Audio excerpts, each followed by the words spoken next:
We are honored today to be joined by an author and entrepreneur that's this guy has amazing energy and passion for service. His name's Allen Clary. Allen teaches entrepreneurship at the University of South Florida and is a co-founder of the Tampa Bay Wave, where he serves as a founding board member.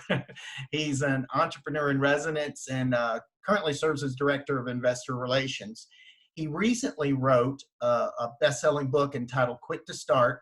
We may talk about how we're going to plan our start in this discussion. And it's, excuse me, it's about how to discover your best idea, gain the confidence, and plan your escape. He's also an advisor to some early stage companies and has launched or been a part of several startups, including one that was launched at TechCrunch, Disrupt in San Francisco in 2008. He's also been in the corporate world, working in consulting roles, all the way up to executive roles. So welcome to the SMB Summit, Allen. Hey, this is exciting, Chuck. Thank you for having me. Oh, dude, and I have followed your content for a while, and I'm on the journey that you talked about. So this is an especially relevant conversation for me, and hopefully the people that are kind of thinking about this will get a lot out of this conversation. So I joined one of your webinars the other night, and what I really loved about it, it was unscripted, number one, and it was two. So it was sort of like the Gary Vee thing. It was like the jab jab hook. You weren't asking for anything. You were just like, let's get everybody together. Here's what I'm seeing in the marketplace. Here's what I've learned. Here's what people do when they're thinking about this. And there was no ask at the end of it. It was a give. So it was really cool.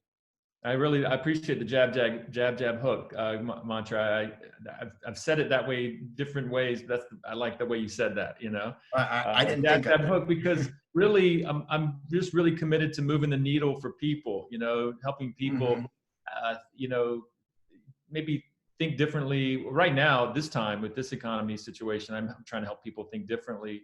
But for the entrepreneurial mindsets that are already out there, I'm just trying to give them the nudge they need to make a move in their life, right? And you don't necessarily quit your job. In fact, that's the last thing I would recommend right now. But to start putting the wheels in motion for your entrepreneurial life and career that you deserve and that is within you and is not going to come to you. You've got to go to it. So I'm right now, I'm balancing this world of folks that are kind of thrown out into this situation. They're losing their jobs or potentially, and then they've never thought about entrepreneurial efforts. And then the other side of it are people who know they're wired to be an entrepreneur, that they know it's in them and it calls their name all the time. People like you, Chuck, by the way.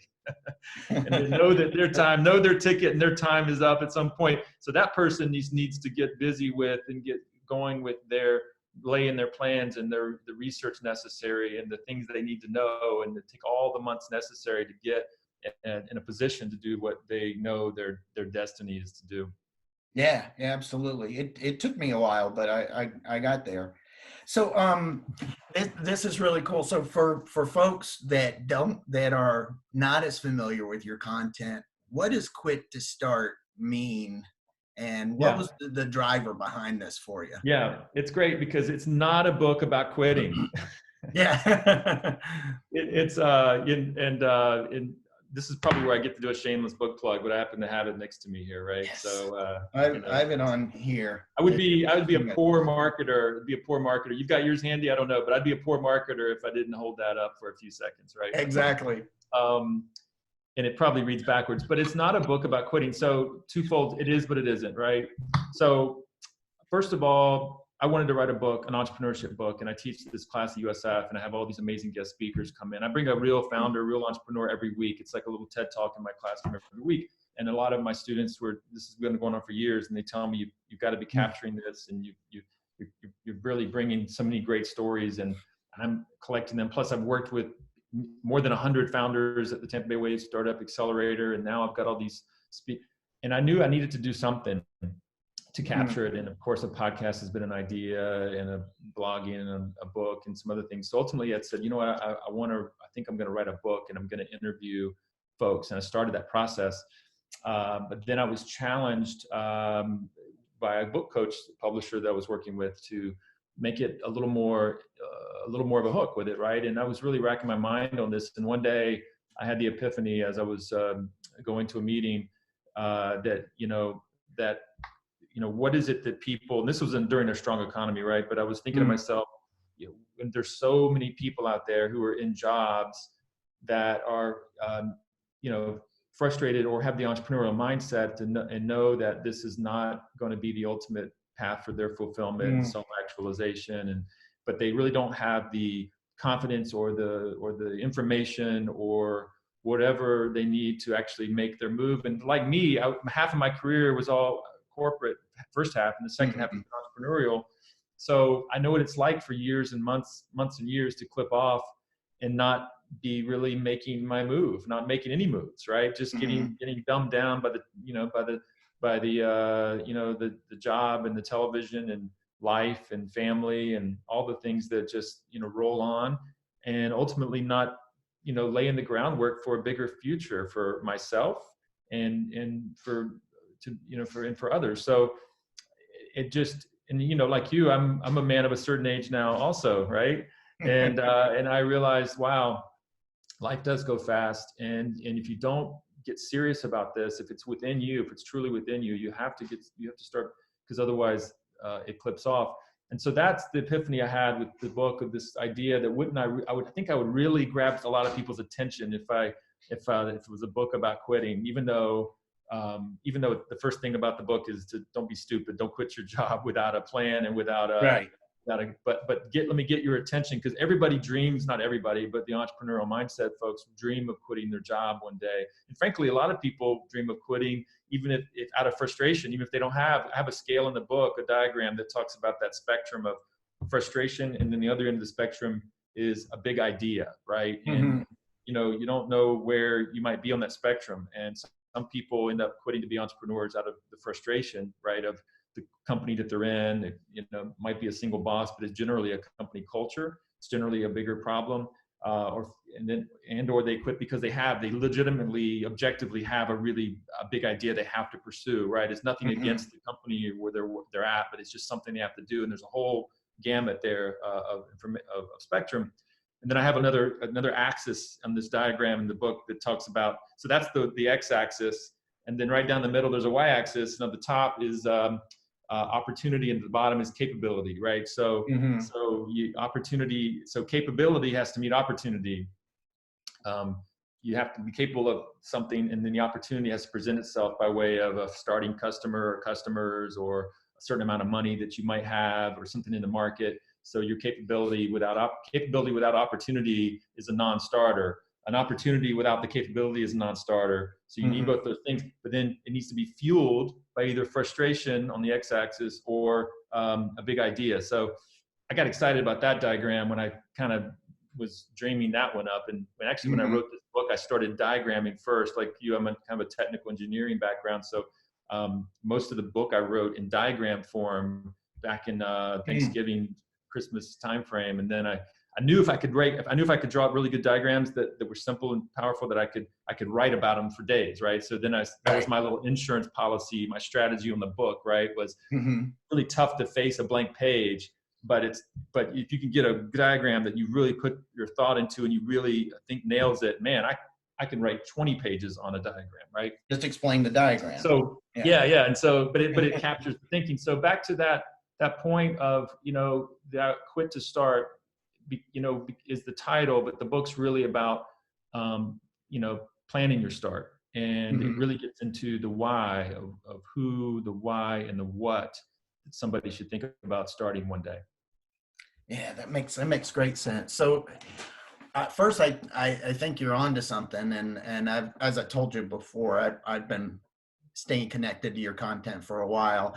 It's interesting that I think you're onto something, because entrepreneurship's kind of gotten cool on one hand, and that's awesome. Like Damon John's like talking about the hustle, and Gary Vee is saying start to put your content out and lay your foundation and this kind of stuff. So it's really cool. And I have a little bit of a hypothesis I'd like to float by you and see what your thought is. I know we're in interesting time with this, it's kind of a scary time with this, the events that are happening today. I also think that acceleration towards people trying to find fulfillment in entrepreneurship, if I don't think it's going to slow down that much. I kind of feel like it might even accelerate because of a lot of the things that are going on. Is Yeah. you get Yeah. one shot. Yeah. Yeah. I talked about it last night. I'm doing this this little I'm calling it a webcast instead of a podcast because we're using video, and I'm also taking kind of feedback from callers on the show. I'm doing it Tuesday nights and Thursday nights, and you were on one, and thank you for that. And last night I talked about it. I think I may have spoken about it last week as well. Is that I feel like that we are forever changed because of what is going on right now. And from the economy perspective, we've never been all stuffed into our homes for such a period of time and forced to use tools and like we're using now, and to do what we're doing now. Like, obviously Zoom is a great example, and teleconferencing, but also just all the other things now we're having to be creative about how we connect with things and what we're buying and how we're buying things. In fact, some things are better. We're learning about curbside pickup in stores, and we're learning about how to shop for groceries online. We're learning, and some of these things we're going to go back to normal in a lot of ways, but there, and everything that's I would say almost everything that's happening from inconvenience right now is in our life is actually revealing something interesting that's kind of a little bit better in some cases. So I feel like when this economy does kind of come back and we all kind of get back to some kind of normal work, we're going to have all of these extra things that we're used to now, the new normal. But to entrepreneurship, I would say that for sure, three things are going on.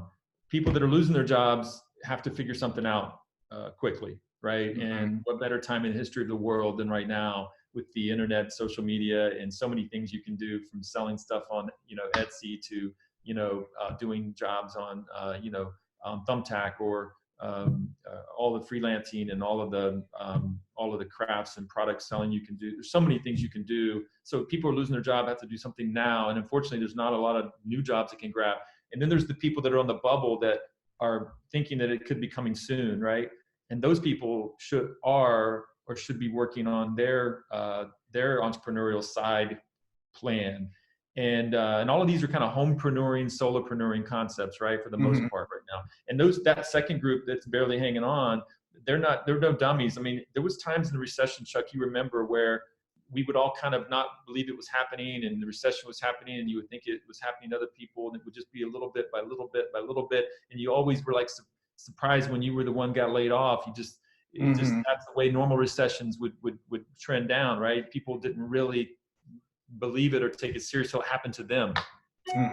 And so, but now though, I think everybody knows, so many friends and family it's happening to. I think even people that are in jobs that feel like they're on the bubble, I don't think they're sleeping very good at night. And I think they're anxious, and I think they're wanting to do things. They're researching things on the internet. They're trying to figure things out. They're not just putting their head in the sand for the most part. So I think that so we've got entrepreneurs being born out of losing their job. We've got entrepreneurs, let's call them homepreneurs, solopreneurs, being born that are on the bubble. And then there's a third category, I think, of folks that know they're pretty solid, but are realizing that maybe even a little bit of fear of missing out. Like, even though I'm pretty solid, I want to get in on this game. I want to get in on some of this action, because ultimately, what do entrepreneurs get in the end if they play their cards right? They get wealth and freedom. They get freedom and wealth down the line. Exactly. Right. And so even if you are one of these people in a solid, well-paid job that's not going anywhere right now, you could be becoming a little bit FOMO, and thinking about, now's the time to hold on to that job for sure, but maybe you should have a 12 or 18 month plan for yourself and for your family, right? Kind of like something probably close to what you did. Yeah. One of the speakers at our conference is Robbie Kelman Baxter, and she has this book about the membership economy and the forever transaction. And as you were talking, I was thinking about, some of the things she talks about, and how the way people get things that they already get is opening up a whole new avenue of business opportunities for companies, for new entrepreneurs, because the big companies, the way they measure things is sometimes not set up to where they can flip easily to, kind of a subscription model and things like that. And it just seems like there's going to be a lot more opportunities. I get, sounds like you agree. Absolutely, and the examples I gave are kind of on the entrepreneur side, but to your point about opportunities, the market, the economy and the market is going to be forcing and revealing opportunities. So, and there's two types of entrepreneurs, right? There's the entrepreneur that has a capability, skill, or has an idea. They're going to deliver something that they want to deliver, right? Mm-hmm. And hope that people buy it from them, right? And then there's the other kind of entrepreneur, which some would argue is the smarter one, that says, I'm going to go find out what people are already paying for, that they're already scrambling for, either in the new economy or the old. I don't care what I do. Frankly, I'm agnostic about what I do for the most part. I'm just going to go out and figure out what people are scrambling for, paying for, and what's at scarcity, et cetera, et cetera. And I'm going to go build a business around that. I'm always so jealous of those entrepreneurs, Chuck, when I see that. I have a handful of those entrepreneurs in my world. Man, it just gets me every time, because I'm of the other type. So many of us, I always like to create the thing I want to create, or this big idea that I want to put out there, or just, that's just how I'm wired, right? But, that's a frustrating path. The failure rate on that side is much higher. The adoption rate on that side is much lower. There's just a lot. I mean, it's obviously more rewarding, because if you pull off your idea or your thing, it's very rewarding. But it's just a longer runway there's so many things that don't go as you hope or expect on that way, versus that other breed of entrepreneur that I'm so jealous of, that basically says, hey, I just want to make money, and I want my freedom, and I want some money or some wealth. So what's the fastest way for me to do that? They don't really care. They've got a couple lanes, but for the most part, they're just, and honestly, I debate which one is more of an entrepreneur. They're both valid. And it's just frustrating to watch the one that is just focused on the right things, those things that tend to get there faster and with less failure. And then they're the ones that, end up with more wealth and freedom, while we're out here trying to make our little dreams come true. Yeah, that makes sense. So you made me think of another topic that's perhaps controversial. Is I know a lot of people in big companies are they kind of get some satisfaction out of kind of being an entrepreneur inside of big companies. And I'm curious to hear your point of view on that versus being a real entrepreneur. It seems like the tendency of corporate leaders right now is becoming more and more about right now, the execute versus go do this new thing.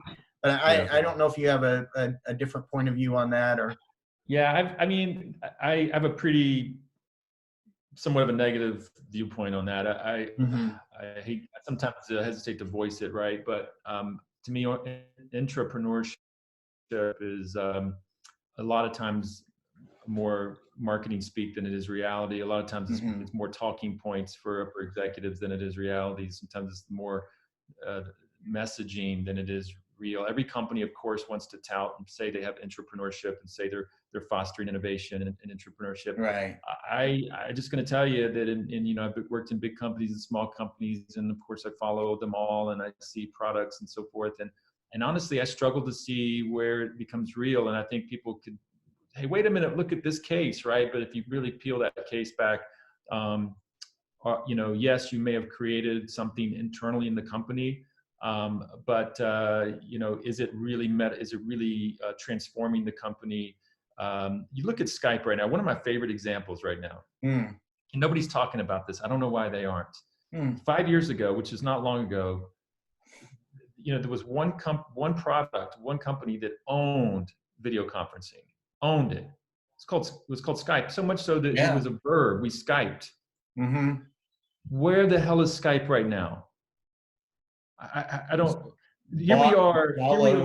The whole world is moving to video conference. And the number one tool that only the 800-pound gorilla is not even in the conversation. Now, being acquired by Microsoft didn't help, I'm sure, but it just shows that, that the nimble, being external and nimble, I hate to say this, but almost anything you can point to that is household name of innovation, it's come from independent, nimble, outside companies. Even, by the way, even Zoom, please bear with me. Even Zoom was a guy who worked at WebEx. He, it escapes me, he quit WebEx. He's one of my famous quitters, to create Zoom. Wow. I didn't know that. Yes. Like, can you believe right now, WebEx, who's owned by Citrix, of course, how can they possibly be living with themselves at this moment to see the world clamoring for Zoom, not only to go public, but now the whole world is getting on Zoom, and you're WebEx.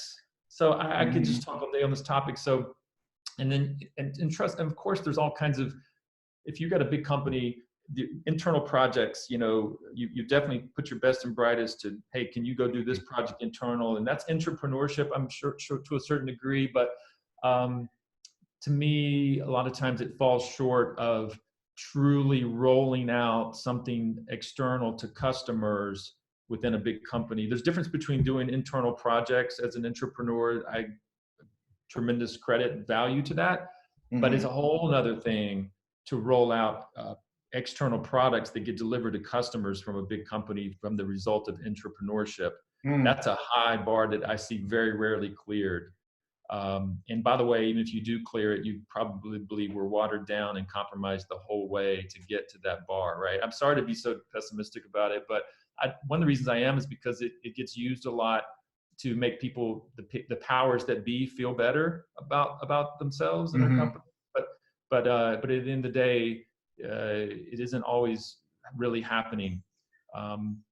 Again, I don't want to take anything away from internal projects that are being led by really smart people that are doing really cool things internally, and sometimes and there's a lot less risk. Of course, you get the resources and a lot more leeway, and you don't have to. But being able to be external with that is a whole nother animal. That makes good sense. I think a lot of people need to hear that too. So there's a lot of books on entrepreneurship out there. As we said earlier, it's become quite a hot topic. It seems like you found a little different lane than some of the other books out there. And, they're like the P90X of how to set everything up. And, you're more about like finding what your what and your why is around entrepreneurship. At least my opinion. You can straighten me out. No, thank you. That's exactly right. So I'd like to quote some things.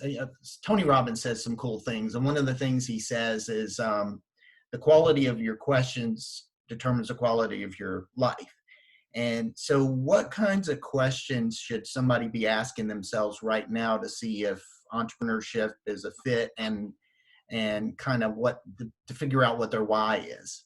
Yeah, that's a great question. Thank you. Because that is the book. The book is not a how-to book. And I say that off the top, and, hook them with the title, but then we step back and we say, what really matters is your why. Your why is what matters most. And then next, what's next is the what. So once you've got your why down and it's correct, and then now the what, it gets back to what I said earlier about, is your what going to be the thing that you want to do, or is your what going to be the thing that the market wants and clamor for? And there's no actual right answer about that. I mean, it sounds on the surface like, of course, you want to go build the thing that people are clamoring for, but almost so many great things happen in the world from people creating something that they envision, right? So that I hate to be too negative about either one. They're just, where do you fall on that spectrum? But before that is definitely your why, and here's why it's important. This is really what it gets down to. People know that entrepreneurship, the number one thing that's needed, and most people know this, is, I hope that most people know this, it comes down to persistence and determination and discipline, and just determination and persistence, right? The best idea doesn't win, the best plan, these things. And entrepreneurship tests everything about you, your financial will, your mental will, your spiritual will, your emotional will, your familial, within your relationships, your it does not come easy. And especially, and there's a spectrum there, by the way. If you're jumping out with something that people are already prepared to pay you for immediately and so forth, then that can be less painful. But there are I have something in my book called the solopreneur trap and the solopreneur dilemma, that actually there's some pain down the road for even solopreneurs that can step out quickly and have income streams. They've got some traps and dilemmas ahead, right? That they're trading some of their pain for now. They're getting whole early, but they're having some pain later. And then, but on the other end of the thing, if you're trying to truly, start from scratch on something, get someone to buy your product or create a product or something like that, the pain is going to be early, and it's going to be prolonged at an earlier phase. But either way, you'll be tested. So your why, ultimately, you can't buy persistence and determination. You can't manufacture it. You can't create it. It's within you. It's something that triggers. You can't manifest that out of yourself. It's just a human thing, right? So it really comes down to it's an emotional thing that gets you to push a little harder, gets you to not quit, not give up on something that's not working, or not to pivot. There's so many reasons. There's so many, things to be afraid of. There's so many things to be scared of legitimately with entrepreneurship. And then when you get into it, some of your worst fears are going to happen, and things are going to fail, and you're going to embarrass yourself, and all the things you would imagine very well could and should happen. So ultimately, the only way you can push through that stuff, and all great entrepreneurs have to do that, the only way you can really do it is if your why is really strong. Like, if your why is weak, it won't hold up. You'll bail. Right? And when the going gets tough, you don't stick, right? So the why is just really it. Like, what is driving you? And it's usually a very deep emotional thing, right? It's like it's usually something that even you might not even be comfortable talking to, people about. You might even not. Sometimes it's so deep and psychological that it's embarrassing, or it's very selfish sometimes even, right? Like people that are they're trying to overcome, things in their life where some people don't show them enough respect. People don't take them seriously. But that sounds ridiculous, right?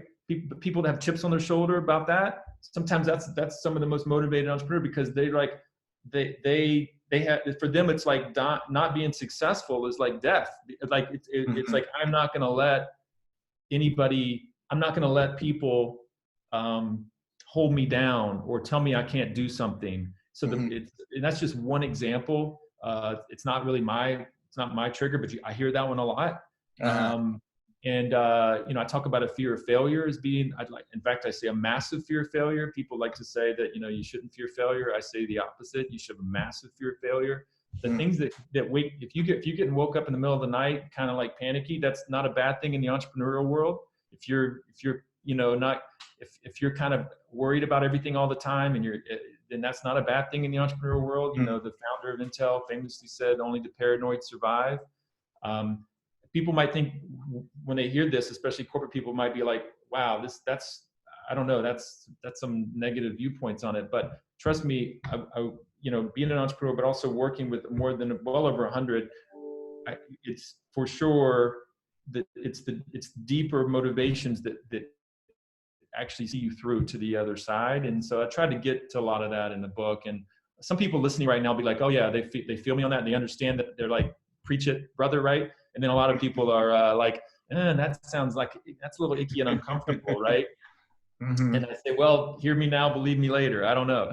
Yeah, that makes good sense. So if somebody's walking around in their company, and they come up with these ideas, and they take it to their manager, and they keep getting, "Well, that sounds pretty good, but go do what we told you to do," or they feel like they're speaking another language than their company's speaking, should exploring their why be the first thing that they think about, or maybe you can straighten me out? And yeah, well, my first reaction to that is, good. You've just been given an invitation to create your own company, your own thing, right? And of course, you need to check with your, you need to be careful, because things that you do, that you build or work on under company umbrella, sometimes the company can have some claim on those things. You want to be really Right. careful about your work product and making sure that you necessarily weren't doing it on company time, but even more importantly,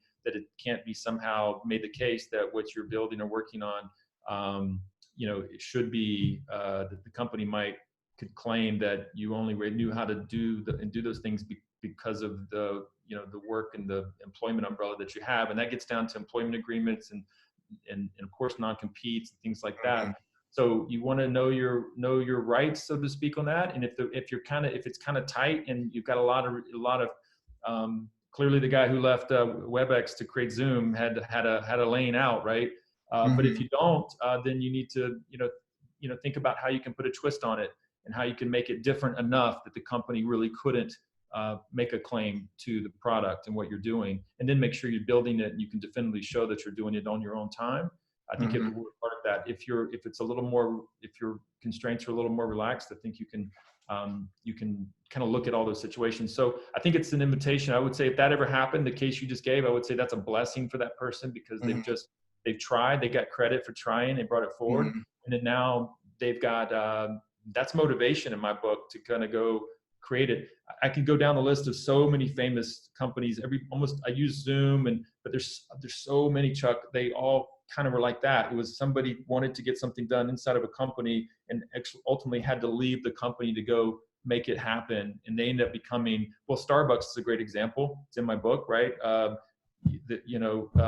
Charles Schultz had to quit Starbucks. I don't know if you know this story. He had to quit Starbucks because they wouldn't do latte milk frothy drinks. They were black coffee only.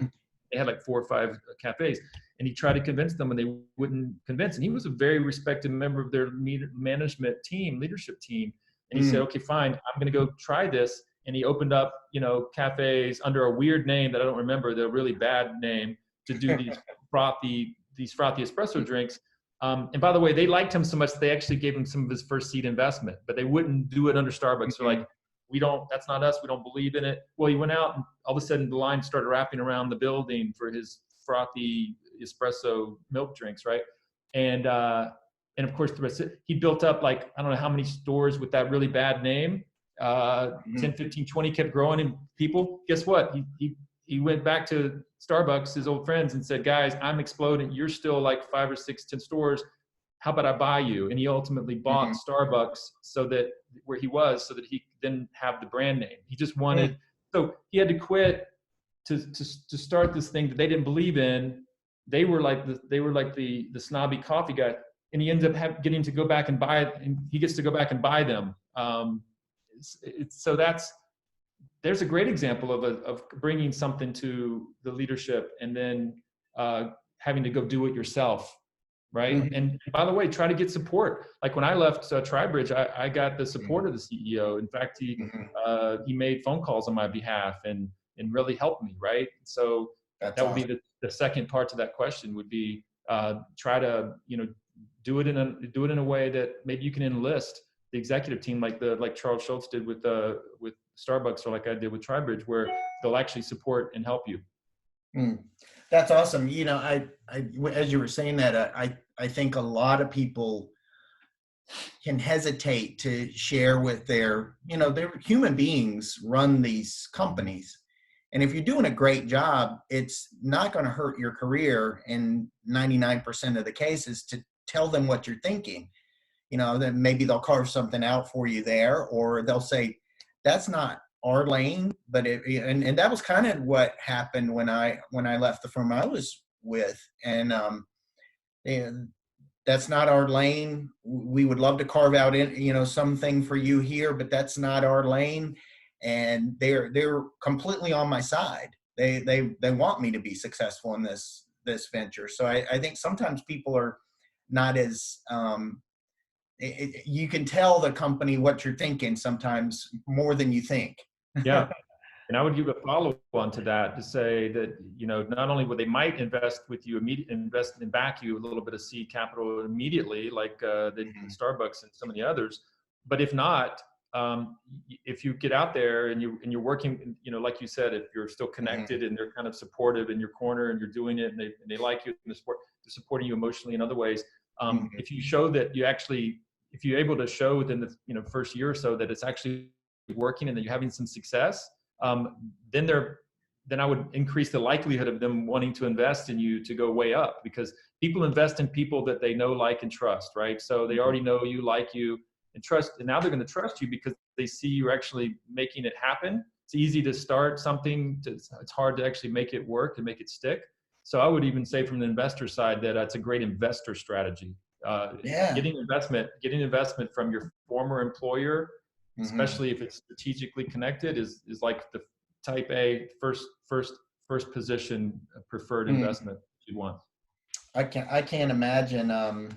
And Tony, the CEO you talked about at Tribridge, was super inspirational to me, and kind of was a building block towards where I went as well. I can't imagine how many